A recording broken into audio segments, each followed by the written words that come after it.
Facebook vous permet donc d'adresser un message publicitaire à ces 4 millions d'utilisateurs actifs. Le fait est que vous, ce qui vous intéresse, ce n'est pas n'importe quel utilisateur de Facebook. Par exemple, si vous vendez des voitures, vous voulez les vendre à des cadres supérieurs ou à des chefs d'entreprise. Si vous vendez des jouets, vous allez les vendre à des parents ou à des enfants. Si vous vendez du maquillage, vous allez vous adresser plutôt à une clientèle féminine. Donc, ce qui vous intéresse, c'est le ciblage. Et en fait, c'est précisément là que Facebook est très fort. Facebook connaît tout de chacun, puisque chacun lui dit tout. Donc Facebook connaît énormément de choses sur l'ensemble des 4 millions de personnes. Et donc, si vous lui dites, moi, je veux que des femmes intéressées par le maquillage, qui sont des acheteuses actifs au quotidien et qui ont moins de 30 ans et qui ont plus de 18 ans, Facebook va vous dire tout de suite « Ah ben j'en ai 125 000 ». Et du coup, vous allez lui dire « Ah ben parfait, c'est ça que je veux. Je veux payer mes 100 francs par conversation uniquement avec ces personnes-là. Je ne veux pas n'importe qui ». C'est là que c'est vraiment puissant.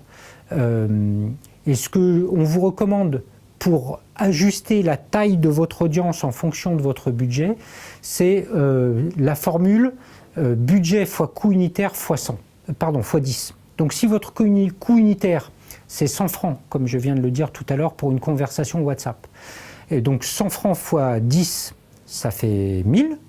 1000, vous le multipliez par votre budget en euros, parce que Facebook calcule tout en euros, on est désolé, c'est comme ça. Donc vous avez 100 € de budget, et fois 1000, donc ça veut dire que votre audience cible, ça va être 100 000. Donc en gros, il faut que vous cibliez, si vous avez 100 €, ciblez 100 000 personnes.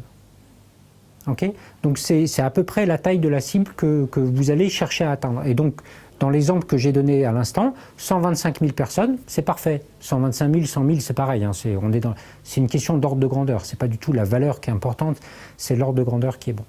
Et enfin, dernier élément sur le ciblage, il y a des fonctions avancées sur lesquelles je ne vais pas m'étendre aujourd'hui, qui s'appellent le remarketing ou le retargeting, qui permettent de donner à Facebook une liste d'utilisateurs. Donc par exemple, vous lui donnez votre fichier client, vous avez 10 000 clients historiques, vous donnez ces 10 000 clients à Facebook. Alors Facebook, il n'a pas besoin de tout savoir sur ses clients, mais il a besoin de connaître leur email et leur numéro de téléphone pour croiser leur identité avec sa propre base d'utilisateurs, puisqu'il connaît les numéros de téléphone et email de ses propres utilisateurs. Il va comparer et ça lui permettra de déterminer qui parmi ces utilisateurs à lui sont des clients à vous.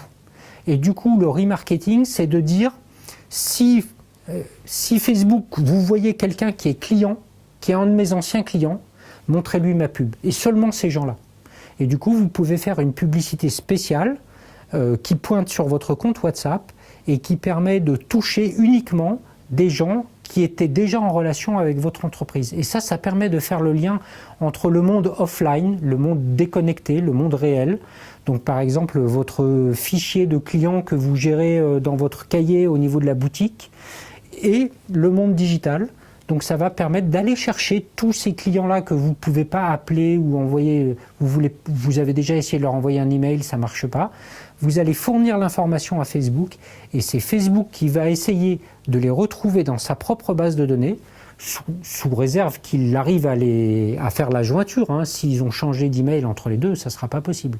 Mais s'il arrive à faire la jointure entre les deux, ces gens-là, entre deux vidéos de bébé chat, ils vont voir votre publicité, ils vont se dire « Ah tiens, ça c'était les gars chez qui j'ai acheté ma voiture l'année dernière. Tiens, c'est vrai, il faudrait que je fasse ma vidange ou il faudrait que je fasse ma révision. Je vais les contacter. » Et hop, ils appuient sur le bouton WhatsApp et la conversation s'enclenche.